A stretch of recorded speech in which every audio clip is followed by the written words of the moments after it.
നമസ്കാരം. Prime time ന്യൂസിലേക്ക് പ്രിയ പ്രേക്ഷകർക്ക് സ്വാഗതം. ഞാൻ ഗോകുൽ രവി. വിശദമായ റിപ്പോർട്ടുകളിലേക്ക്. മദ്യനയ അഴിമതി കേസിൽ ജാമ്യം ലഭിച്ച ആം ആദ്മി പാർട്ടി നേതാവ് സഞ്ജയ് സിംഗ് ജയിൽ മോചിതനായി. തിഹാർ ജയിലിന് പുറത്ത് പ്രവർത്തകർ മുദ്രാവാക്യം വിളികളോടെ സഞ്ജയ് സിംഗിനെ സ്വീകരിച്ചു. അരവിന്ദ് കെജ്രിവാളിന്റെ വസതിയിലെത്തി സുരിത കെജ്രിവാളിനെയും സന്ദർശിച്ചു. ആം ആദ്മി പാർട്ടി ആസ്ഥാനത്തെത്തിയ സഞ്ജയ് സിംഗ് പ്രവർത്തകരെ അഭിസംബോധന ചെയ്തു. ബിജെപിയുടെ ഭീഷണിക്ക് മുന്നിൽ വഴങ്ങില്ലെന്നും മുഖ്യമന്ത്രി പിണറായി വിജയന്റെ മകളെയും ഇഡി വേട്ടയാടുന്നുവെന്നും സഞ്ജയ് സിംഗ്. कल को भगवंत मान को गिरफ्तार कर लो, कह दोगे इस्तीफा दो। वो केरला के मुख्यमंत्री विजयन, उनकी बेटी पे जांच शुरू कर दी, कहेंगे विजयन जी इस्तीफा दो। ममता बनर्जी जी के भतीजे पे जांच शुरू कर दी, कहेंगे ममता बनर्जी जी इस्तीफा दे दो। तो इस देश के कानून में कहते हो मुख्यमंत्री और आम आदमी बराबर है, तो जरा मुझे बताइए, सोमनाथ भारती कानून के जानकार हैं, क्या प्रधानमंत्री को कानून में छूट है? നിതിൻ അബുജനുണ്ട് ഡൽഹിയിൽ നിന്ന് വിശദാംശങ്ങളുമായി. നിതിൻ, ഏതായാലും സഞ്ജയ് സിംഗിന്റെ ജയിൽ മോചനം വലിയ ആഘോഷമാക്കുകയാണ്. അത് വലിയ പ്രചാരണം കൊടുക്കുന്നുണ്ട് AAP. ഒപ്പം സഞ്ജയ് സിംഗിന്റെ വാക്കുകളിൽ മുഖ്യമന്ത്രി പിണറായി വിജയനെയും മകളെയും കുറിച്ചും പരാമർശം എന്നതും ശ്രദ്ധേയമല്ലേ?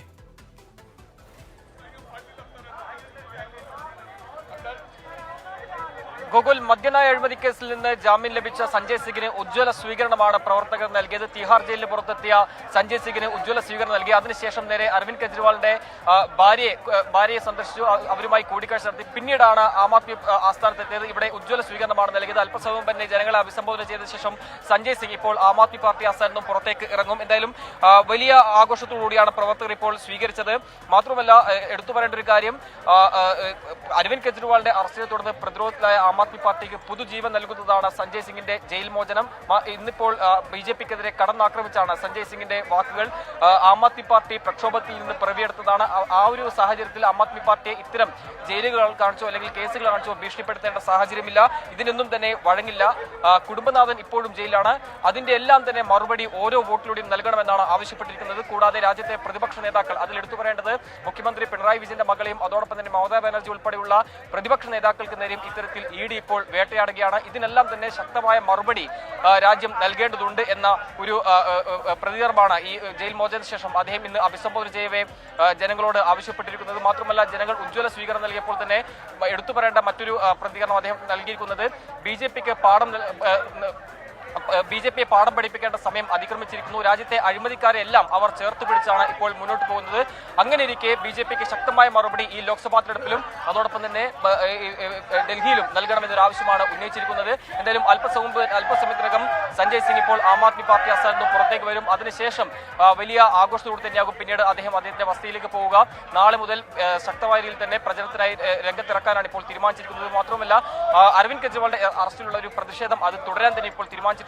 ഈ മാസം 7-ന് ഡൽഹിയിൽ സത്യാഗ്രഹം അനുഷ്ഠിക്കാനാണ് ഇപ്പോൾ തീരുമാനിച്ചിരിക്കുന്നത്. എന്തായാലും സഞ്ജയ് സിംഗിന്റെ ജയിൽ മോചനം ആം ആദ്മി പാർട്ടിയെ സംബന്ധിച്ചാണെങ്കിൽ ഒരു പുതുജീവനാണ്. സ്വാഭാവികമായിട്ടും ഈ ഒരു തെരഞ്ഞെടുപ്പിൽ ഇത് എങ്ങനെ ഗുണം ചെയ്യും എന്നതൊരു ചോദ്യമാണ്. അതിനായി സഞ്ജയ് സിംഗിനെ ലോക്സഭാ തെരഞ്ഞെടുപ്പ് പ്രചരണത്തിനായി ഇറക്കിക്കൊണ്ട് ഈ മദ്യനയ അഴിമതി കേസിൽ EDയുടെ നീക്കങ്ങൾ കോടതിയിലടക്കം ED ഒരു ഘട്ടത്തിൽ പോലും തെളിവുകൾ ലഭിച്ചില്ല എന്നൊരു പ്രതികരണം അടക്കം നൽകേണ്ട ഒരു സാഹചര്യം ഉണ്ടായിരുന്നു. ഇതടക്കം തുറന്നു കാട്ടാനാണ് ഇപ്പോൾ തീരുമാനിച്ചിരിക്കുന്നത്. എന്തായാലും സഞ്ജയ് സിംഗിന്റെ ജയിൽ മോചനം മദ്യനയ അഴിമതി കേസിലെ തങ്ങളുടെ സത്യസന്ധതയുടെ തെളിവ് എന്ന തരത്തിലാണ് ആം ആദ്മി പാർട്ടി അവതരിപ്പിക്കുന്നത്. ഏതായാലും ജയിൽ മോചിതനായ സഞ്ജയ് സിംഗിന്റെ പ്രതികരണത്തിൽ മുഖ്യമന്ത്രി പിണറായി വിജയന്റെ മകളെയും ED വേട്ടയാടുന്ന ഒരു പരാമർശം കൂടി ഉണ്ടായി എന്നതും ശ്രദ്ധേയമാണ്. നിതിൻ അബുജനാണ് ഡൽഹിയിൽ നിന്ന് തത്സമയം വിവരങ്ങൾ പങ്കുവച്ചത്. മദ്യനയ അഴിമതി കേസിലെ ED നടപടി ചോദ്യം ചെയ്ത് അരവിന്ദ് കെജ്രിവാൾ സമർപ്പിച്ച ഹർജിയിൽ ഡൽഹി ഹൈക്കോടതി വിധി നാളെ. പ്രഥമ ദൃഷ്ട്യാ കള്ളപ്പണ ഇടപാട് നടന്നിട്ടുണ്ടെന്ന് അഡീഷണൽ സോളിസിറ്റർ ജനറൽ കോടതിയെ അറിയിച്ചു. അധിക്ഷേപിക്കാനും ദുർബലനാക്കാനുമാണ് തെരഞ്ഞെടുപ്പ് പ്രഖ്യാപിച്ചതിന് പിന്നാലെ അറസ്റ്റ് നടത്തിയതെന്ന് അരവിന്ദ് കെജ്രിവാൾ വാദിച്ചു. ആം ആദ്മി പാർട്ടിയെ തകർക്കാനും പ്രചാരണത്തിനായി ഇറങ്ങുന്നത് തടയാനുമാണ് തെരഞ്ഞെടുപ്പ് പ്രഖ്യാപിച്ചതിന് പിന്നാലെ തന്നെ അറസ്റ്റ് ചെയ്തതെന്ന് ഡൽഹി ഹൈക്കോടതിയിൽ കെജ്രിവാൾ വാദിച്ചു.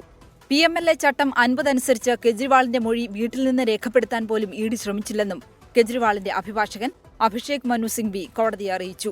കള്ളപ്പണ ഇടപാട് നടന്നുവെന്ന് പ്രഥമ ദൃഷ്ട്യാ കണ്ടെത്തിയാൽ ജാമ്യം നിരസിക്കാമെന്നും പണം കണ്ടെത്തിയിട്ടില്ല എന്നതിന് കള്ളപ്പണ ഇടപാട് നടന്നില്ല എന്ന അർത്ഥമില്ലെന്നും EDക്ക് വേണ്ടി ഹാജരായ additional solicitor general SV Raju വ്യക്തമാക്കി. ഡിജിറ്റൽ തെളിവുകൾ നശിപ്പിക്കപ്പെട്ടതായും ED കോടതിയെ അറിയിച്ചു. ജയിലിൽ കെജ്രിവാളിന് ദേഹാസ്വാസ്ഥ്യമുണ്ടെന്നും ശരീരഭാരം 13 ദിവസം കൊണ്ട് 4.5 കിലോ കുറഞ്ഞുവെന്നും ആം ആദ്മി പാർട്ടി ആരോപിച്ചു. എന്നാൽ ഇക്കാര്യം ജയിൽ അധികൃതർ നിഷേധിച്ചു. ബിജെപിയിൽ ചേർന്നില്ലെങ്കിൽ ഇഡിയെ ഉപയോഗിച്ച് അറസ്റ്റ് ചെയ്യുമെന്ന് ഭീഷണിപ്പെടുത്തിയെന്ന ആരോപണത്തിൽ ബിജെപി ഡൽഹി ഘടകം അതിഷിക്ക് മാനനഷ്ടത്തിന് നോട്ടീസ് അയച്ചു. 24 ഡൽഹി. പത്രികാ സമർപ്പണത്തിന് ഒരു ദിവസം മാത്രം ശേഷിക്കെ സംസ്ഥാനത്തെ ബഹുഭൂരിഭാഗം സ്ഥാനാർത്ഥികളും ഇന്ന് നാമനിർദ്ദേശ പത്രിക നൽകി. അണികൾക്കും പ്രവർത്തകർക്കുമൊപ്പം പ്രകടനമായി എത്തിയാണ് മിക്ക സ്ഥാനാർത്ഥികളും പത്രികകൾ സമർപ്പിച്ചത്. തിരുവനന്തപുരത്ത് കോൺഗ്രസും ബിജെപിയും തമ്മിലാണ് മത്സരമെന്ന് ശശി തരൂർ പറഞ്ഞു. LDF, UDF, NDA മുന്നണികളുടെ ബഹുഭൂരിഭാഗം സ്ഥാനാർത്ഥികളും ബന്ധപ്പെട്ട വരണാധികാരികൾക്ക് മുന്നിൽ ഇന്നു നാമനിർദ്ദേശ പത്രിക സമർപ്പിച്ചു.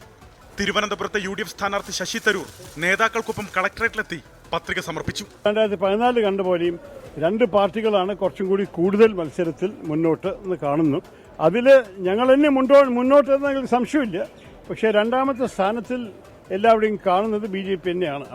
ആറ്റിങ്ങലിലെ LDF സ്ഥാനാർത്ഥി വി ജോയ് നേതാക്കൾക്കും പ്രവർത്തകർക്കുമൊപ്പം പ്രകടനമായി എത്തിയാണ് നാമനിർദ്ദേശ പത്രിക സമർപ്പിച്ചത്. മലപ്പുറം മണ്ഡലം UDF സ്ഥാനാർത്ഥി ET മുഹമ്മദ് ബഷീർ, മാവേലിക്കരയിലെ LDF സ്ഥാനാർത്ഥി CA അരുൺകുമാർ, കണ്ണൂരിൽ UDF സ്ഥാനാർത്ഥി K സുധാകരൻ, LDF സ്ഥാനാർത്ഥി MV ജയരാജൻ, NDA സ്ഥാനാർത്ഥി C രഘുനാഥും പത്രിക സമർപ്പിച്ചു. മന്ത്രിയും ആലത്തൂർ ലോക്സഭാ മണ്ഡലം LDF സ്ഥാനാർത്ഥിയുമായ K രാധാകൃഷ്ണനും NDA സ്ഥാനാർത്ഥി TN സരസുവും ഇന്നു നാമനിർദ്ദേശ പത്രിക നൽകി. വടകരയിൽ LDF സ്ഥാനാർത്ഥി KK ശൈലജ, NDA സ്ഥാനാർത്ഥി പ്രഫുൽ കൃഷ്ണൻ, ത്രികോണപ്പോരിന്റെ ആവേശത്തിലേക്കെത്തിയ വയനാട്ടിൽ LDF സ്ഥാനാർത്ഥി ആനി രാജയും നാമനിർദ്ദേശ പത്രിക സമർപ്പിച്ചു. ആദ്യ ദിവസം ജനങ്ങൾ എന്നെ എങ്ങനെ സ്വീകരിച്ചുവോ അതേ ആവേശത്തിൽ, അതിനേക്കാൾ 10 മടങ്ങ് ആവേശത്തിൽ ഓരോ ദിവസം കഴിയും തോറും ജനങ്ങൾ ഇടതുപക്ഷത്തിന്റെ സ്ഥാനാർത്ഥി എന്ന നിലയിൽ എന്നെ സ്വീകരിക്കുന്നുണ്ട്. ആലപ്പുഴയിലെ NDA സ്ഥാനാർത്ഥി ശോഭ സുരേന്ദ്രൻ, പത്തനംതിട്ട ലോക്സഭാ മണ്ഡലത്തിലെ UDF സ്ഥാനാർത്ഥി ആന്റോ ആന്റണി, NDA സ്ഥാനാർത്ഥി അനിൽ K ആന്റണി, കോട്ടയം മണ്ഡലത്തിലെ LDF സ്ഥാനാർത്ഥി തോമസ് ചാഴിക്കാടൻ, NDA സ്ഥാനാർത്ഥി തുഷാർ വെള്ളാപ്പള്ളി, കോഴിക്കോട് മണ്ഡലത്തിൽ LDF സ്ഥാനാർത്ഥി എളമരം കരീം, NDA സ്ഥാനാർത്ഥി MT രമേശ് എന്നിവരും പത്രികകൾ സമർപ്പിച്ചു. പാലക്കാട്ടെ UDF സ്ഥാനാർത്ഥിയായ VK ശ്രീകണ്ഠൻ, ചാലക്കുടിയിൽ UDF സ്ഥാനാർത്ഥി ബെന്നി ബഹനാൻ, കൊല്ലത്ത് NDA സ്ഥാനാർത്ഥി G കൃഷ്ണകുമാർ, എറണാകുളത്ത് LDF സ്ഥാനാർത്ഥി KJ ഷൈൻ, ഇടുക്കിയിലെ UDF സ്ഥാനാർത്ഥി ഡീൻ കുര്യാക്കോസ്, LDF സ്ഥാനാർത്ഥി ജോയ്സ് ജോർജ്, കാസർകോട്ടെ UDF സ്ഥാനാർത്ഥിയായ രാജ്മോഹൻ ഉണ്ണിത്താൻ, LDF സ്ഥാനാർത്ഥിയായ MV ബാലകൃഷ്ണൻ, പൊന്നാനിയിലെ UDF സ്ഥാനാർത്ഥി അബ്ദുൾ സമദ് സമദാനി, LDF സ്ഥാനാർത്ഥി KS ഹംസ എന്നിവരും ഇന്നു നാമനിർദ്ദേശ പത്രിക നൽകി. വിവിധ ബ്യൂറോകൾക്കൊപ്പം 24 തിരുവനന്തപുരം. കോൺഗ്രസ് നേതാവ് രാഹുൽ ഗാന്ധി വയനാട്ടിലെത്തി ലോക്സഭാ തെരഞ്ഞെടുപ്പിനുള്ള നാമനിർദ്ദേശ പത്രിക സമർപ്പിച്ചു. ഭരണഘടനയും ജനാധിപത്യവും സംരക്ഷിക്കാനുള്ള തെരഞ്ഞെടുപ്പാണ് നടക്കുന്നതെന്ന് രാഹുൽ പറഞ്ഞു. നരേന്ദ്രമോദിയെയും അമിത്ഷായെയും കടന്നാക്രമിച്ച രാഹുൽ ഇടതുമുന്നണിക്കും പിണറായി സർക്കാരിനുമെതിരെ ഒന്നും പറഞ്ഞില്ല. സ്ഥാനാർത്ഥി പ്രഖ്യാപനത്തിനു ശേഷം ആദ്യമായി വയനാട്ടിലെത്തിയ രാഹുൽ ഗാന്ധിക്ക് പ്രവർത്തകർ വൻ സ്വീകരണമാണ് ഒരുക്കിയത്. മേപ്പാടിയിൽ നിന്ന് ഹെലികോപ്റ്റർ ഇറങ്ങി രാഹുൽ ഗാന്ധി നേരെ പ്രവർത്തകർക്കിടയിലേക്ക്, ഒപ്പം പ്രിയങ്ക ഗാന്ധിയും.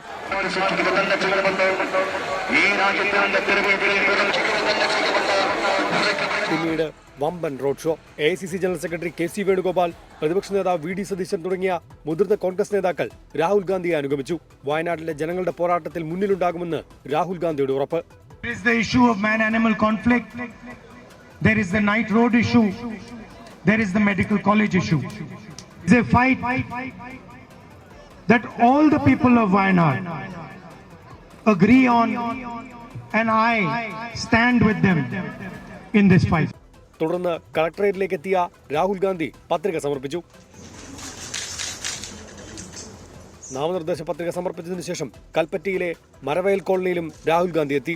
ശേഷം കാത്തുനിന്ന മാധ്യമപ്രവർത്തകരെ കണ്ടു. This election is a fight for democracy and for the Constitution of India.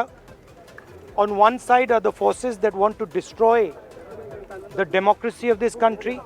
കേന്ദ്ര സർക്കാരിനെ കടുത്ത ഭാഷയിൽ വിമർശിച്ച രാഹുൽ ഗാന്ധി സംസ്ഥാന സർക്കാരിനെതിരെ വിമർശനം ഉന്നയിച്ചില്ല. ദീപക് ധർമ്മടം, 24 വയനാട്. രാഹുൽ ഗാന്ധിയുടെ റോഡ് ഷോയിൽ കൊടിയില്ലാത്തതിൽ വിവാദം. വയനാട്ടിൽ മുസ്ലിം ലീഗിന്റെ കൊടി കോൺഗ്രസ് വിലക്കിയെന്ന് CPIM സംസ്ഥാന സെക്രട്ടറി MV ഗോവിന്ദൻ വിമർശിച്ചു.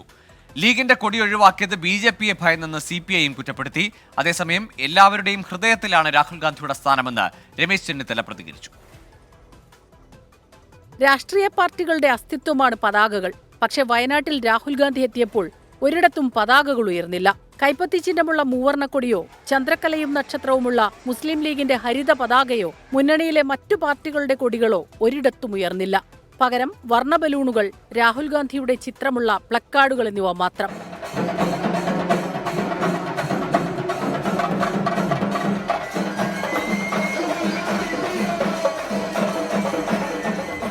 കൊടി വന്നാൽ ഏറ്റവും വലിയ കൊടി ഏതായിരിക്കും? വയനാട്ടിൽ ലീഗിന്റെ കൊടി. അപ്പൊ ആരെ കൊടിയാ? ലീഗിന്റെ കൊടി. ലീഗിന്റെ കൊടി കോൺഗ്രസിന്റെ കൊടിയോടൊപ്പം കണ്ടാൽ ഉത്തരേന്ത്യയിൽ എന്തായിരിക്കും ചിത്രം? അതുകൊണ്ട് തീരുമാനിച്ചു, ലീഗേ നിന്റെ കൊടി വേണ്ട. അപ്പോൾ ലീഗ് പറഞ്ഞു നിന്റെ കൊടിയോ? അപ്പോൾ അവർ പറഞ്ഞു എന്റെ കൊടിയും വേണ്ട. അപ്പോൾ ലീഗും ഇല്ല, കോൺഗ്രസും ഇല്ല, കൊടിയേ ഇല്ല, കേവലം വെറുതെ. അത് വളരെ പോസിറ്റീവായി ഞങ്ങൾ ഉപയോഗപ്പെടുത്തി. അത് ജനങ്ങൾ മുഴുവൻ ഹൃദയത്തിലേറ്റി ഒരേ വികാരത്തോടുകൂടി രാഹുൽ ഗാന്ധിയുടെ പ്ലക്കാർഡും ചിഹ്നവും മുഴുവൻ ആളുകളും ആവേശത്തോടു കൂടി ഏറ്റെടുത്തു. കൊടിക്ക് പകരം പുതിയ രീതി അവലംബിച്ചെന്ന് രമേശ് ചെന്നിത്തല. വയനാട്ടിലൊരു പുതിയ രീതി ഞങ്ങൾ അവലംബിച്ചതാണ്. രാഹുൽ ഗാന്ധി ഹൃദയത്തിലാണ്, രാഹുൽ ഗാന്ധി എല്ലാ വോട്ടർമാരുടെയും മനസ്സിലാണ് എന്നുള്ള ഒരു മുദ്രാവാക്യം ഉയർത്തിപ്പിടിച്ചുകൊണ്ട് ഞങ്ങൾ ഫ്ലക്കാർഡുകൾ ഉയർത്താനാണ് തീരുമാനിച്ചത്. ഞങ്ങൾ രാഹുൽ ഗാന്ധിയുടെ പ്രചരണം ഒരു പുതിയ രീതി അവലംബിച്ചു എന്ന് മാത്രമേ. കൊടികളില്ലെങ്കിലും ആവേശഭരിതമായ പ്രചാരണത്തിന് തുടക്കമിട്ടാണ് രാഹുൽ ഗാന്ധി വയനാട്ടിൽ നിന്നും മടങ്ങിയത്. 24 വയനാട്.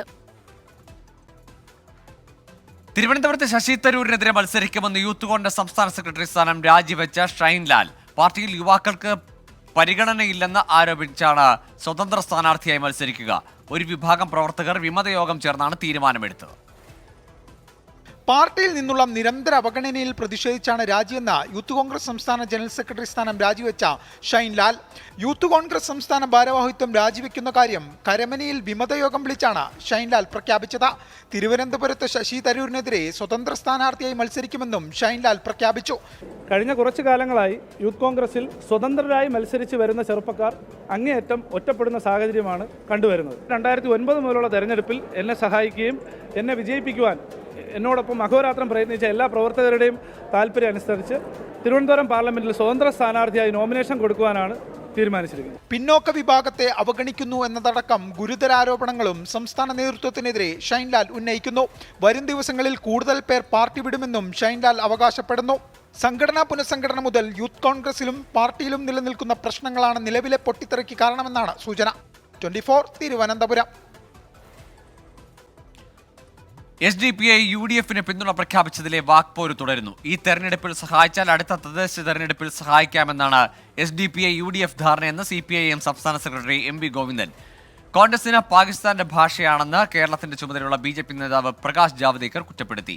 ആര് വോട്ട് ചെയ്താലും സ്വീകരിക്കുമെന്നായിരുന്നു കണ്ണൂരിലെ UDF സ്ഥാനാർത്ഥി K സുധാകരന്റെ പ്രതികരണം. SDPIയുമായി ഒരു ചർച്ചയും കോൺഗ്രസ് നടത്തിയിട്ടില്ലെന്നും K സുധാകരൻ വിശദീകരിച്ചു.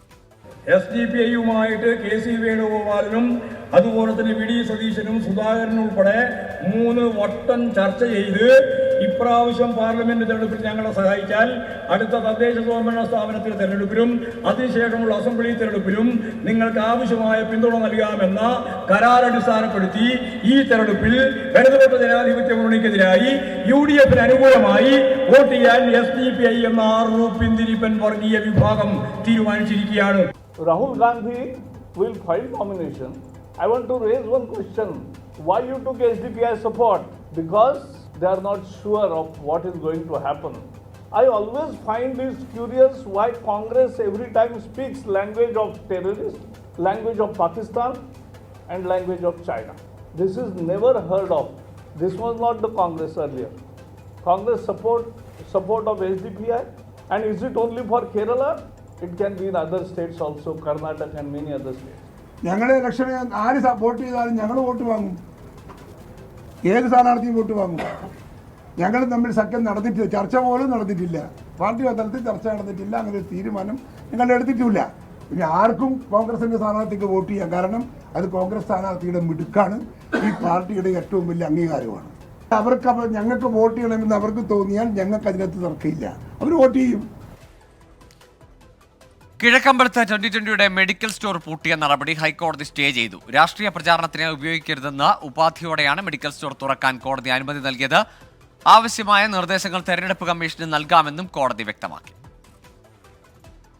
തിരുവനന്തപുരം മണ്ണന്തലയിൽ നാടൻ ബോംബ് നിർമ്മാണത്തിനിടെ ഉണ്ടായ സ്ഫോടനത്തിൽ വഴിത്തിരിവ്. പ്രതികൾ ബോംബ് നിർമ്മിച്ചത് പോലീസിനെ ആക്രമിക്കാനാണെന്നാണ് സൂചന. 4 പേർക്കെതിരെ പോലീസ് കേസെടുത്തു. മണ്ണന്തലയിലെ ഹൊറൈസോൺ പാർക്കിൽ ഇന്നുച്ചയ്ക്ക് 3 മണിക്കാണ് നാടൻ ബോംബ് നിർമ്മാണത്തിനിടെ സ്ഫോടനമുണ്ടായത്. സ്ഫോടനത്തിൽ 1-ാം പ്രതിയായ 17-കാരന്റെ 2 കൈയും നഷ്ടപ്പെട്ടു. 2ഉം 3ഉം പ്രതികളായ നെടുമങ്ങാട് സ്വദേശി അഖിലേഷ്, വട്ടപ്പാറ സ്വദേശി കിരൺ എന്നിവരുടെ പരിക്ക് നിസ്സാരമാണ്. കുടപ്പനക്കുന്ന് സ്വദേശി ശരത്താണ് കേസിൽ 4ാം പ്രതി. കിരൺ, ശരത് എന്നിവരെ പോലീസ് കസ്റ്റഡിയിലെടുത്തിട്ടുണ്ട്. ഇവരെ വിശദമായി ചോദ്യം ചെയ്തു വരികയാണ്. പോലീസിനെ ആക്രമിക്കാനാണ് പ്രതികൾ ബോംബുണ്ടാക്കിയതെന്നാണ് സൂചന. വഞ്ചിയൂർ പോലീസ് സ്റ്റേഷനിൽ പ്രതികളുടെ പേരിൽ മോഷണ കേസുണ്ട്. കഴിഞ്ഞ ദിവസം പോലീസ് ഇവരുടെ വീട്ടിലെത്തിയിരുന്നു. ഇതിന്റെ വൈരാഗ്യത്തിലാണ് പോലീസിനെ ആക്രമിക്കാൻ ബോംബുണ്ടാക്കിയതെന്നാണ് സൂചന. നേരത്തെയും ബോംബ് നിർമ്മാണ കേസുകളിൽ പ്രതികളാണിവർ. പ്രതികളുടെ ഗുണ്ടാബന്ധങ്ങൾ ഉൾപ്പെടെ പോലീസ് പരിശോധിച്ചു വരികയാണ്. 24 തിരുവനന്തപുരം. ഇപ്പോൾ വരുന്ന വാർത്ത. ആലപ്പുഴയിലെ ഹോം സ്റ്റേ ജീവനക്കാരിയുടെ കൊലപാതകത്തിൽ പ്രതി പിടിയിൽ. കോട്ടയം റെയിൽവേ സ്റ്റേഷനിൽ വെച്ചാണ് പിടിയിലായത്. മനീഷ് മഹിബാൽ ചേരുന്നുണ്ട് വിവരങ്ങളുമായി. മനീഷ്, ലുക്കൌട്ട് നോട്ടീസ് ഇറക്കി തൊട്ടു പിന്നാലെ തന്നെ പ്രതി പിടിയിലാകുന്നു. ഇയാൾ മറ്റെവിടേക്കെങ്കിലും കടക്കാനുള്ള ശ്രമത്തിലായിരുന്നു? ഗോകുൽ, വളരെ തന്ത്രപൂർവ്വം ഇയാൾ ഇവിടെ നിന്നും കടക്കാനുള്ള ശ്രമമായിരുന്നു. ഇയാളുടെ മൊബൈൽ ടവർ ലൊക്കേഷൻ, അതായത് ഇയാളുടെ മൊബൈൽ ഫോൺ എന്ന രീതിയിൽ പോലീസിന് ലഭിച്ച ഫോൺ നമ്പർ പരിശോധിച്ചപ്പോൾ അതിന്റെ ടവർ ലൊക്കേഷൻ പോലീസിന് ലഭിച്ചത് ചെന്നൈയിലായിരുന്നു.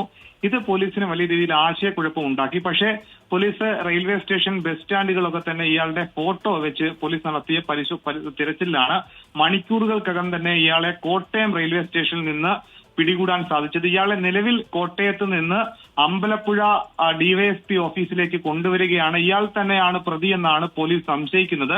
ഇന്ന് ഉച്ചയോടെ ഈ കൊല്ലപ്പെട്ട സ്ത്രീയുടെ, അതായത് ഈ ജീവനക്കാരിയുടെ, ഹോം സ്റ്റേയിലെ ജീവനക്കാരി ഹസീറയുടെ മകനെയും ഒപ്പം തന്നെ മുൻ ഭർത്താവിനെയും പോലീസ് ചോദ്യം ചെയ്ത് വന്നിരുന്നു. ഇവരുടെ മൊഴിയിൽ നിന്നും ഇവരുടെ സുഹൃത്തായിട്ടുള്ള അസം സ്വദേശി കൂടിയായിട്ടുള്ള, നിലവിൽ കേരളത്തിൽ തന്നെ ജോലി ചെയ്യുന്ന ഈ സഹ അലിയെ പറ്റിയുള്ള വിവരം പോലീസിന് ലഭിച്ചു. പിന്നീട് ഇന്ന് പകൽ തന്നെ ആലപ്പുഴ ജില്ലാ പോലീസ് മേധാവി കൂടി ഈ കൊലപാതകം നടന്ന സ്ഥലത്ത് എത്തിയിരുന്നു. പിന്നീട് നടത്തിയ അന്വേഷണത്തിൽ ഈ സഹ അലിയും ഈ കൊലപാതകം നടന്ന സ്ഥലത്ത് എത്തിയതായിട്ടുള്ള തെളിവുകൾ പോലീസിന് ലഭിച്ചിരുന്നു. പോലീസ് ഇയാൾ തന്നെയാണ് പ്രതിയെന്നാണ് ഇപ്പോൾ ഏറെക്കുറെ ഉറപ്പിക്കുന്നത്. അങ്ങനെയാണ് ഇയാൾക്ക് വേണ്ടിയിട്ട് ഇയാൾ സംസ്ഥാനം വിട്ടുപോകാനുള്ള സാധ്യതകൾ പോലീസ് പരിഗണിച്ചുകൊണ്ടായിരുന്നു. ഒപ്പം തന്നെ ഇയാൾ സംസ്ഥാനം വിട്ടു, ഇയാളുടെ മൊബൈൽ നമ്പർ ചെന്നൈയിൽ ലൊക്കേഷൻ കാണിച്ചതുകൊണ്ട് തന്നെയാണ് പോലീസ് അമ്പലപ്പുഴ ഡിവൈഎസ്പി ഒരു ലുക്കൌട്ട് നോട്ടീസ് പുറപ്പെടുവിച്ചത്. എന്താണെങ്കിലും ഒരു 20 മിനിറ്റ് മുൻപെയാണ് ഇയാളെ അമ്പലപ്പുഴ പോലീസ് കോട്ടയത്തെ റെയിൽവേ സ്റ്റേഷനിൽ നിന്ന് പിടികൂടിയിട്ടുള്ളത്. ഇന്ന് രാവിലെ 6 മണിയോടുകൂടിയാണ് ആലപ്പുഴ നെടുമുടി പഞ്ചായത്തിലെ 12ാം വാർഡിൽ ഈ ഹോം സ്റ്റേയിൽ, അതായത് വേണുഗോപാലൻ നായരുടെ ഉടമസ്ഥതയിലുള്ള ഒരു ഹോം സ്റ്റേയിൽ അവിടുത്തെ തന്നെ ജീവനക്കാരിയായിട്ടുള്ള 45 വയസ്സുള്ള ഹസീറയെ ഈ ഹോം സ്റ്റേയുടെ പുറകിലത്തെ ഇവർ താമസിക്കുന്ന ഷെഡിന് സമീപത്തെ ഒരു വാട്ടർ ടാങ്കിന് സമീപം നിലത്ത് മരിച്ച നിലയിൽ കണ്ടെത്തിയത്. പിന്നീട് പോലീസ് നടത്തിയ ഇൻക്വസ്റ്റ് നടപടികളിൽ ഇവരുടെ കാതിൽ, അതായത് 2 കാതുകളിലെയും സ്വർണ്ണ കമ്മൽ നഷ്ടപ്പെട്ടിട്ടുണ്ടെന്ന് മനസ്സിലായി. കാതിൽ മുറിവുണ്ട്, കഴുത്തിൽ ഷാൾ കൊണ്ട് മുറുക്കിയ പാടുകളുണ്ട്, കാലിൽ മുറിവുകളുണ്ട്. അങ്ങനെ കൊലപാതകമെന്ന് പോലീസ് ഉറപ്പിച്ചിരുന്നു. ഒപ്പം തന്നെ ഇവർ മരിക്കുന്ന സമയത്ത് പർദ്ദയായിരുന്നു ധരിച്ചിരുന്നത്. ഇവർ എങ്ങോട്ടൊക്കെ യാത്ര പോകാനിരിക്കുകയായിരുന്നു കൊലപാതകം നടന്നതെന്നാണ് പോലീസ് സംശയിക്കുന്നത്. കഴിഞ്ഞ 4 മാസങ്ങളായാണ് അസം സ്വദേശി കൂടിയായിട്ടുള്ള ഹസീറ ഈ ആലപ്പുഴ നെടുമുടിയിലെ വൈശ്യംഭാഗത്തുള്ള ഹോം സ്റ്റേയിൽ ജോലി ചെയ്ത് വന്നിരുന്നത്. ഇടയ്ക്കിടെ ഈ ഭർത്താവും മകനും ഒരു സുഹൃത്തും കാണാൻ ഇവരെ കാണാൻ വന്നിരുന്നതായി ഹോം സ്റ്റേയിലെ ഉടമ പോലീസിന് മൊഴി നൽകിയിരുന്നു. പക്ഷെ ഇവരെ പറ്റിയുള്ള ചിത്രം പോലീസിന് അവ്യക്തമായിരുന്നു. ഈ 2 പേരെ, അതായത് മകനെയും മുൻ ഭർത്താവിനെയും ചോദ്യം ചെയ്തതിൽ നിന്നാണ് ഈ സഹ അലിയെ പറ്റിയുള്ള വിവരം പോലീസിന് ലഭിക്കുന്നത്. അങ്ങനെ നടത്തിയ അന്വേഷണത്തിലാണ് നിലവിൽ ഇയാൾ തന്നെയാണ് പ്രതിയെന്ന് പോലീസിന് ബോധ്യപ്പെട്ടതും പിന്നീട് ലുക്കൌട്ട് നോട്ടീസ് പുറപ്പെടുവിച്ചതും കോട്ടയം റെയിൽവേ സ്റ്റേഷനിൽ ഇയാളെ പിടികൂടിയിരുന്നത്. ഇനി അടുത്ത നടപടി ഇയാളെ അമ്പലപ്പുഴ പോലീസ് സ്റ്റേഷനിലേക്ക് എത്തിക്കുക എന്നുള്ളതാണ്. കൂടുതൽ ചോദ്യം ചെയ്യുക, പിന്നീട് ഇയാൾ പ്രതിയെന്ന് തന്നെ കൂടുതൽ പോലീസ് സ്ഥിരീകരിക്കേണ്ടതുണ്ട്. അതിനുശേഷം നാളെ തന്നെ കോടതിയിൽ ഹാജരാക്കുക, മറ്റ് തെളിവെടുപ്പ് അടക്കമുള്ള നടപടികളിലേക്കായിരിക്കും പോലീസ് അടുത്ത ഘട്ടത്തിൽ നീങ്ങുക. അറസ്റ്റ് അടക്കമുള്ള നടപടികളിലേക്കായിരിക്കും പോലീസ് അടുത്ത ഘട്ടത്തിലേക്ക് നീങ്ങുക. ആലപ്പുഴയിലെ ഹോം സ്റ്റേയിലെ ജീവനക്കാരിയായിരുന്ന അസം സ്വദേശി ഹസീറയുടെ കൊലപാതകത്തിൽ ഏതായാലും പ്രതിയെ പിടികൂടിയിരിക്കുന്നു. ഹസീറയുടെ സുഹൃത്തു കൂടിയായ സഹ അലിയെയാണ് ഇപ്പോൾ കോട്ടയത്ത് റെയിൽവേ സ്റ്റേഷനിൽ നിന്ന് പോലീസ് പിടികൂടിയിരിക്കുന്നത്. മനീഷ് മഹിബാലാണ് വിവരങ്ങൾ പങ്കുവച്ചത്. തെലങ്കാനയിലെ സംഗറെഡ്ഡിയിൽ ഫാക്ടറിയിൽ പൊട്ടിത്തെറി, 5 പേർ മരിച്ചു, നിരവധി പേർക്ക് പരിക്ക്. SB ഓർഗാനിക്സ് എന്ന ഫാക്ടറിയിലാണ് പൊട്ടിത്തെറി ഉണ്ടായത്. തൃശൂർ മൂർക്കനാട് ശിവക്ഷേത്രത്തിലെ ഉത്സവത്തിനിടെയുണ്ടായ കത്തിക്കുത്തിൽ ഒരാൾ കൊല്ലപ്പെട്ടു. വെളത്തൂർ മനക്കൊടി സ്വദേശി ചുള്ളിപ്പറമ്പിൽ സുഭാഷ് ചന്ദ്രബോസിന്റെ മകൻ അക്ഷയാണ് മരിച്ചത്.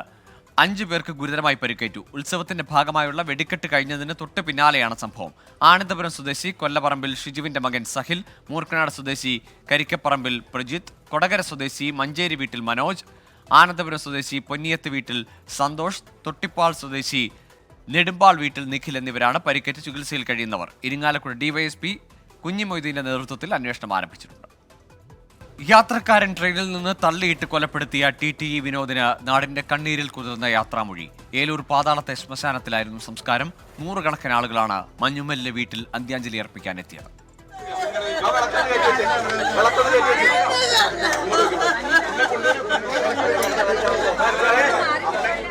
ജോലി പൂർത്തിയാക്കി സന്തോഷത്തോടെ എത്താറുള്ള വിനോദ് ഇത്തവണ പതിവ് തെറ്റിച്ചു.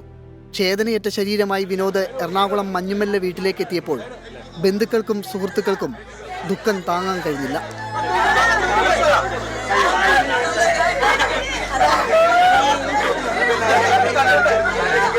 പൊതുദർശനത്തിന് വെച്ച മൃതദേഹത്തിൽ അന്ത്യാഞ്ജലി അർപ്പിക്കാൻ നിരവധി ആളുകളാണ് മഞ്ഞുമലിലെ വീട്ടിലേക്ക് എത്തിയത്. മന്ത്രി P. രാജീവ്, DRM മനീഷ് തപ്ലിയാൽ അടക്കമുള്ള പ്രമുഖരും അന്തിമോപചാരം അർപ്പിക്കാനെത്തി. വൈകിട്ട് 6:45 ഏലൂർ പാതാളത്തെ ശ്മശാനത്തിൽ വിനോദിന്റെ മൃതദേഹം സംസ്കരിച്ചു. 24 കൊച്ചി. തൃശൂരിൽ TTE വിനോദിനെ ട്രെയിനിൽ നിന്ന് തള്ളിയിട്ട് കൊലപ്പെടുത്തിയ കേസിലെ പ്രതി രജനീകാന്ത് രണജിത്തിനെ 14 ദിവസത്തേക്ക് റിമാൻഡ് ചെയ്തു. കൊലപ്പെടുത്തുക എന്ന ഉദ്ദേശത്തോടെ ബോധപൂർവം ട്രെയിനിൽ നിന്ന് തള്ളിയിടുകയായിരുന്നുവെന്നാണ് FIR. വിനോദിന്റെ ശരീരത്തിലൂടെ എതിർവശത്തുകൂടി വന്ന ട്രെയിൻ കയറിയെന്ന് പോസ്റ്റ്മോർട്ടം റിപ്പോർട്ട്. തൃശൂരിൽ നിന്നാണ് പ്രതി രജനീകാന്ത് രണജിത്ത് എറണാകുളം പട്ന എക്സ്പ്രസിൽ കയറുന്നത്.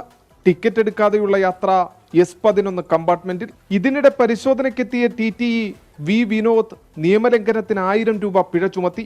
ഈ വിരോധത്തിൽ മദ്യലഹരിയിലായിരുന്ന പ്രതി ട്രെയിനിന്റെ വാതിൽക്കൽ നിൽക്കുകയായിരുന്ന വിനോദിനെ പിന്നിൽ നിന്നും തള്ളിയിടുകയായിരുന്നുവെന്നാണ് FIR. കൊലക്കുറ്റമടക്കമുള്ള വകുപ്പുകൾ ചുമത്തിയാണ് രജനീകാന്തയെ പോലീസ് അറസ്റ്റ് ചെയ്തത്. ഷൊർണൂർ റെയിൽവേ ഇൻസ്പെക്ടർ PV രമേശനാണ് അന്വേഷണ ചുമതല. ശാസ്ത്രീയ തെളിവുകൾ ഉൾപ്പെടെ ശേഖരിച്ച് അന്വേഷണം നടത്താനാണ് തീരുമാനം. പ്രതിയുടെ ക്രിമിനൽ പശ്ചാത്തലവും അന്വേഷണ പരിധിയിലുണ്ട്. തലക്കേറ്റ ആഘാതമാണ് മരണകാരണമെന്നും ശരീരം 9 ഭാഗങ്ങളായി വേർപെട്ടുവെന്നും പോസ്റ്റ്മോർട്ടം റിപ്പോർട്ടിൽ കണ്ടെത്തി. പ്രതിയെ സംഭവം നടന്ന വെളപ്പായയിലെത്തിച്ച് തെളിവെടുത്തു. Thrissur judicial first class magistrate Sandra Mary Netto പ്രതിയെ 14 ദിവസത്തേക്ക് റിമാൻഡ് ചെയ്തു. രജനീകാന്ത് രണജിത്തിനായി അഭിഭാഷകനും ഹാജരായി. ഹൈക്കോടതി അഭിഭാഷകൻ അനൂപ് ആന്റണി സമർപ്പിച്ച വക്കാലത്ത് കോടതി സ്വീകരിച്ചു. രജനീകാന്തയുടെ ഭാര്യ റീനയാണ് തങ്ങളെ സമീപിച്ചതെന്ന് അഡ്വക്കേറ്റ് അനൂപ് ആന്റണി പറഞ്ഞു. തൃശൂരിൽ നിന്നും സൂരജ് സജി, 24. അരുണാചലിൽ മലയാളി ദമ്പതികളുടെയും സുഹൃത്തിന്റെയും അസ്വാഭാവിക മരണത്തിൽ ദുർമന്ത്രവാദ സാധ്യത തള്ളാതെ അരുണാചൽ പ്രദേശ് പോലീസ് കേരള പോലീസുമായി സഹകരിച്ച് മുന്നോട്ടു പോകുമെന്നും കേസന്വേഷണത്തിന് 5 പേരടങ്ങുന്ന പ്രത്യേക സംഘത്തെ നിയോഗിച്ചതായും ഇറ്റാനഗർ SP അറിയിച്ചു. പോസ്റ്റ്മോർട്ടം നടപടികൾ പൂർത്തിയായി. മൃതദേഹം നാളെ നാട്ടിലെത്തിക്കും. മാർച്ച് 28-ന് ഇറ്റാനഗറിലെത്തിയ മൂവരും കുടുംബമെന്ന് പറഞ്ഞാണ് സീറോ താഴ്വരയിലെ ഹോട്ടലിൽ മുറിയെടുത്തത്. നവീന്റെ രേഖകളാണ് നൽകിയത്. മറ്റുള്ളവരുടെ രേഖകൾ പിന്നീട് നൽകാമെന്നായിരുന്നു ധാരണ. മുറിയെടുത്ത ശേഷം 3 ദിവസം പുറത്ത് കറങ്ങി. ഏപ്രിൽ 1 മുതലാണ് ഇവരെക്കുറിച്ച് വിവരമില്ലാതായതെന്ന് SP പറഞ്ഞു. They came on 28 in the hotel, and 28, 29, 30, 31 till 31 they've seen them moving around. मतलब they used to come for breakfast and all. Restaurant में आता था, खाना खाता था, फिर घूमने जाएगा बोल के निकल जाता था. फिर 1 तारीख को वो लोग देखा नहीं होटल वाला पार्टी. മരിച്ച നവീൻ ദേവി ദമ്പതികൾ മുംബൈ മരണാനന്തര ജീവിതവുമായി ബന്ധപ്പെട്ട ആശയങ്ങൾ പിന്തുടരുന്നുവെന്നാണ് പോലീസിന്റെ പ്രാഥമിക നിഗമനം. മൃതദേഹം കണ്ടെത്തിയ അരുണാചലിലെ സിറോ താഴ്വരയിലേക്ക് ദമ്പതികൾ 1.5 വർഷം മുമ്പും ആരുമറിയാതെ യാത്ര ചെയ്തിരുന്നു. ഹോട്ടൽ മുറിയിൽ നിന്നും രക്തം കട്ട പിടിക്കാതിരിക്കാനുള്ള ഗുളികയും ബ്ലേഡും പോലീസ് കണ്ടെത്തി. ആര്യയുടെ കഴുത്തിലും ദേവിയുടെയും നവീന്റെയും കയ്യിലുമാണ് ബ്ലേഡ് കൊണ്ടുള്ള മുറിവുകൾ. സംഭവത്തിൽ സമഗ്രമായ അന്വേഷണം വേണമെന്ന് മരിച്ച ആര്യയുടെ ബന്ധുക്കൾ ആവശ്യപ്പെട്ടു. അല്ലെങ്കിൽ ഇങ്ങനെ ഒരു വളരെ നിരപരാധിയായ ഒരു കുട്ടി, വളരെ കൂളായിട്ട് നടക്കുന്ന, ആരോടും ഒരു വിദ്വേഷവും ഇല്ലാത്തൊരു കുട്ടിക്ക് ഇങ്ങനെ സംഭവിക്കുക എന്ന് പറഞ്ഞാൽ അതൊരു ഭയങ്കര സംഭവമാണ്. നമ്മളെ സംസ്ഥാനത്തേക്ക് വാസത്തിൽ ഇത് വളരെ പ്രശ്നമുണ്ടാക്കുന്നതാണിത്. അത് അന്വേഷിക്കേണ്ട ചുമതലയാണ്. സ്കൂളിൽ അവസാനം വരെ പോകും. അവർക്ക് നല്ല താല്പര്യമാണ്. വളരെ ഇൻട്രസ്റ്റ് ഉള്ള കുട്ടിയാണ്. ആ കാര്യത്തിലൊക്കെ പോകും. വളരെ സജീവമാണ്. എല്ലാ കാര്യത്തിലും ഉണ്ട്. ആര്യയുടെ വിവാഹ നിശ്ചയത്തോടെയാണ് മൂവരും മരിക്കാൻ തീരുമാനിച്ചതെന്നും സൂചനയുണ്ട്. ആര്യയുടെ വിവാഹം അടുത്ത മാസം 7-ന് നടത്താനാണ് തീരുമാനിച്ചിരുന്നത്. 17-ന് കോട്ടയത്തെ വീട്ടിൽ നിന്നിറങ്ങിയ നവീനും ദേവിയും 27-ാം തീയതി വരെ എവിടെയായിരുന്നു? മരിക്കാൻ വേണ്ടി 3000 മൈലുകൾക്കപ്പുറമുള്ള അരുണാചൽ പ്രദേശ് തിരഞ്ഞെടുത്തത് എന്തിന്? അഭ്യസ്തവിദ്യരായ മൂവരെയും ദുർമന്ത്രവാദത്തിലേക്ക് തള്ളിവിട്ടത് ആര്? ഇങ്ങനെ നിരവധി ചോദ്യങ്ങൾക്കാണ് ഇനി ഉത്തരം കിട്ടേണ്ടത്. തിരുവനന്തപുരത്ത് നിന്നും അജീഷ് ജയകുമാർ, 24. തൊഴിൽ തട്ടിപ്പിനിരയായി റഷ്യയിൽ അകപ്പെട്ട ഡേവിഡ് മുത്തപ്പൻ തിരുവനന്തപുരത്ത് തിരിച്ചെത്തി. നാട്ടിലേക്ക് ജീവനോടെ തിരിച്ചെത്താൻ കഴിയുമെന്ന് പ്രതീക്ഷയുണ്ടായിരുന്നില്ലെന്ന് ഡേവിഡ് മുത്തപ്പൻ. റഷ്യയിലെത്തി നേരെ യുദ്ധമുഖത്തേക്ക് കൊണ്ടുവിട്ടു. മൃതശരീരങ്ങൾക്കിടയിലൂടെയാണ് നടന്നതെന്ന് ഡേവിഡ് മുത്തപ്പൻ. 100 അതായത് 1% പോലും ജീവനോടെ അവരൊന്നും പ്രതീക്ഷിച്ചില്ല. അവിടെ എത്തിയപ്പോൾ നേരെ എന്തൊരു അതായത് കോൺട്രാക്ട് ഒപ്പിട്ടിട്ട് നേരെ എനിക്ക് 1 മാസം ട്രെയിനിങ് ഉണ്ടായിരുന്നു. പക്ഷേ പ്രിൻസിന് 20 ദിവസമാണ് കിട്ടിയത്. ഓക്കെ, അപ്പോൾ ഞാൻ നവംബറിലായതുകൊണ്ട് അതായത് ട്രെയിനിങ് കഴിഞ്ഞിട്ട് നേരെ യുദ്ധസ്ഥലത്ത് കൊണ്ടുപോയി. അവിടെ അതെ ഉക്രൈനിലാണ്. ഏകദേശം 30 days കഴിഞ്ഞു. അവിടെ നേരെ യുദ്ധം ചെയ്യണമായിരുന്നു. ഡയറക്റ്റായിട്ട് പോയി ഫൈറ്റ് ചെയ്യണം.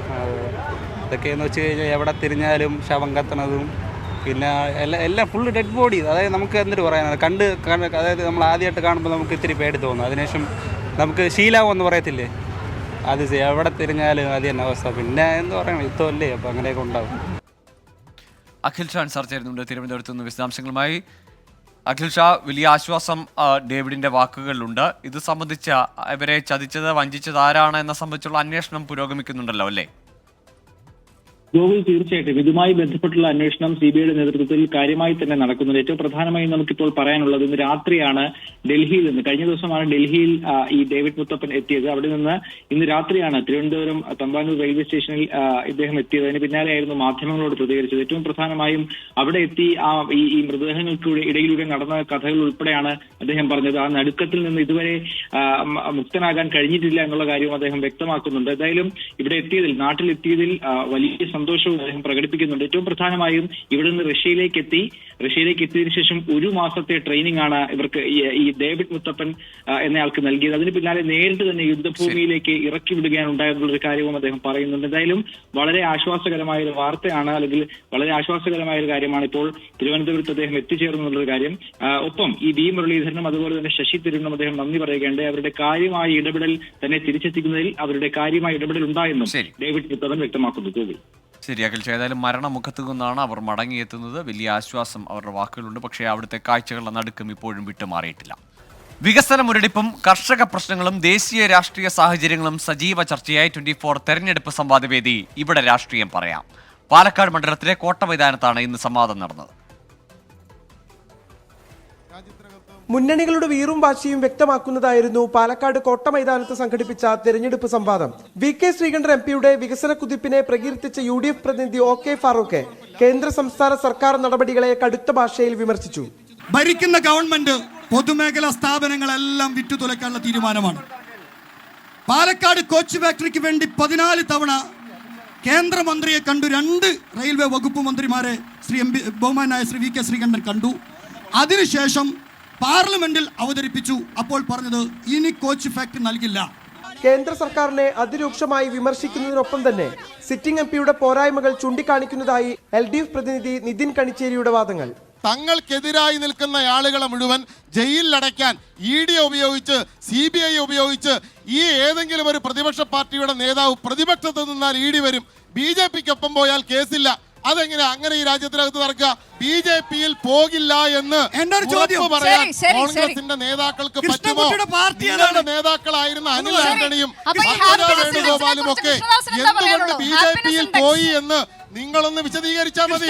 കേന്ദ്ര സർക്കാർ നേട്ടങ്ങൾ ഇത്തവണ വോട്ടാകുമെന്ന് ഉറച്ച പ്രതീക്ഷയിൽ മോദി ഗ്യാരണ്ടിയിൽ ഉറച്ചു നിന്നായിരുന്നു NDA പ്രതിനിധി EN കൃഷ്ണദാസിന്റെ വാഗ്വാദങ്ങൾ. 80 കോടി ജനങ്ങൾക്ക് സൗജന്യ ഭക്ഷ്യധാന്യങ്ങൾ കൊടുക്കുന്ന സർക്കാരാണ്. 80 കോടി ജനങ്ങൾക്ക്. ഈ പറയുന്ന ആളുകളെല്ലാം ലോക പട്ടിണി സൂചികയിൽ 121 സ്ഥാനം. സൗജന്യ റേഷൻ വാങ്ങിക്കൂ, നിധി വാങ്ങിക്കൂ, പ്രധാനമന്ത്രി ആവാസ് യോജന വാങ്ങിക്കൂ. കയ്യാങ്കളിയുടെ വക്കോളം എത്തിയെങ്കിലും ചർച്ചയിൽ ഉടനീളം കേട്ടത് കൃത്യമായ രാഷ്ട്രീയം മാത്രം. നാളെ ആലത്തൂർ മണ്ഡലത്തിലെ വടക്കഞ്ചേരി കമ്മ്യൂണിറ്റി ഹാൾ പരിസരത്താണ് തെരഞ്ഞെടുപ്പ് ചർച്ച. 24 പാലക്കാട്. റമദാൻ വാർത്തകൾ. വ്രതശുദ്ധിയുടെ നാളുകൾ. അൽ മുക്താദിർ ഗോൾഡൻ ഡയമണ്ട്സ് പുണ്യങ്ങളുടെ പൂക്കാലം സമർപ്പിക്കുന്നത് എല്ലാ ആഭരണങ്ങളും ഇപ്പോൾ പണിക്കൂലിയില്ലാതെ വാങ്ങാം. Al Muqtadir Jewellers.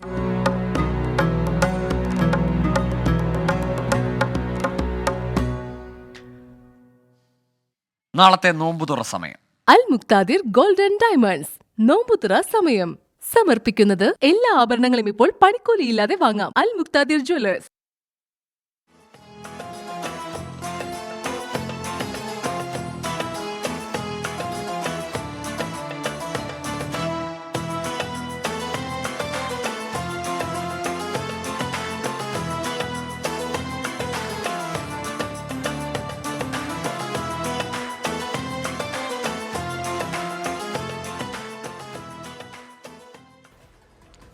ICL FinCorp secured redeemable NCDകൾ പ്രഖ്യാപിച്ചു. എല്ലാ വിഭാഗക്കാരായ നിക്ഷേപകർക്കും പങ്കെടുക്കാവുന്ന രീതിയിലാണ് ഇഷ്യൂ തയ്യാറാക്കിയിട്ടുള്ളത്. 1000 രൂപ മുഖവിലയുള്ള ഇഷ്യൂ ഈ മാസം 23 വരെ ലഭ്യമാണ്. കൂടുതൽ വിവരങ്ങൾ അറിയാൻ ICL FinCorpന്റെ വെബ്സൈറ്റിൽ നിന്ന് പ്രോസ്പെക്ടസ് ഡൗൺലോഡ് ചെയ്യാം. സുരക്ഷിതവും സുതാര്യവുമായ നിക്ഷേപം ഉറപ്പാക്കുകയാണ് ICL FinCorpന്റെ ലക്ഷ്യമെന്ന് chairman and managing director KG Anilkumar പറഞ്ഞു. ഇതോടെ പ്രൈം ടൈം ന്യൂസ് പൂർണ്ണമാകുന്നു. Good night.